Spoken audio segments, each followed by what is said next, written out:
सफाळे आगारातून जीर्णावस्थेच्या बसेस प्रवासासाठी प्रवासी वर्गाचा अडचणींचा प्रवास। लांब पल्ल्याच्या प्रवासासाठी भंगार व जीर्णावस्थेच्या एसटी बसेस सफाळे एसटी आगारातून जात असल्याने प्रवाशांना धोकादायक व अडचणींचा प्रवास करावा लागत आहे।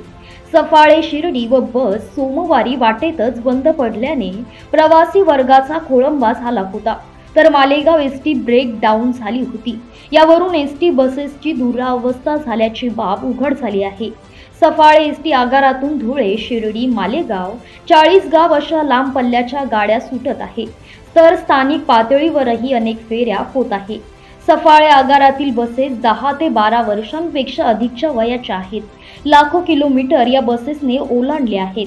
त्या मुदतबाह्य झाल्यानंतरही फेऱ्या करत असल्याने त्याचा प्रत्यक्ष फटका प्रवासी वर्गाला बसत आहे।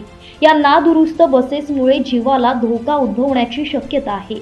घाट माथ्याच्या रस्त्यावर बसचा ब्रेक निकामी झाला तर बस चालक, वाहन व प्रवासी यांचा जीव जाण्याची शक्यता आहे। अनेक वेळा सफाळे आगारातील बसेस बंद पडण्याच्या घटना आहेत। या प्रकारामुळे प्रवासी वर्गातून संताप व्यक्त होत आहे।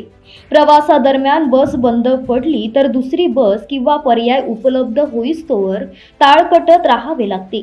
त्यातच रात्रीच्या वेळी असा प्रवास घडला तर प्रवाशांची सुरक्षितता धोक्यात येते। जीर्ण बसेसमुळे चालक वर्गही हैराण होत आहे। आगारातील बसेस सुव्यवस्थित असल्याचे व तसे काही असल्यास देखभाल दुरुस्तीच्या सूचना केल्या जातील, असे विभाग नियंत्रक कार्यालयाकडून सांगण्यात आले आहे।